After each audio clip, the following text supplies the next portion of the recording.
Everybody, what's up and welcome back to today's video guys. And today I'll be showing you how to redeem a code on your Epic Games account. So yeah guys, make sure to watch this quick and easy video till the very end and follow my steps correctly so you can make sure this works the same for you and that you can do this yourself. But yeah guys, let's get straight into it. The first thing you want to do guys is go ahead and open up the Epic Games launcher if you haven't already. After opening up Epic Games guys and logging into your account, you'll be greeted by this main page right here where you can see all the games that you have in your library and all the games that you get and buy on the Epic Store. So guys, after entering the Epic Games launcher, all you have to do to redeem a code is the following. You want to go right here into the upper right corner where your profile picture is and you want to click on that icon right there.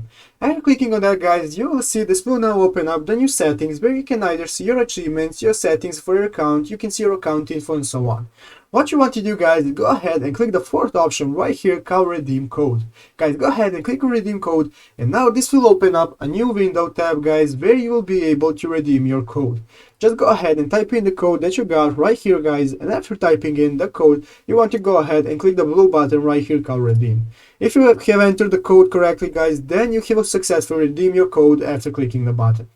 So yeah guys, that's how you do it. I hope this video was helpful. If it was, make sure to leave a like and subscribe to the channel. So yeah guys, thank you for watching, take care and bye.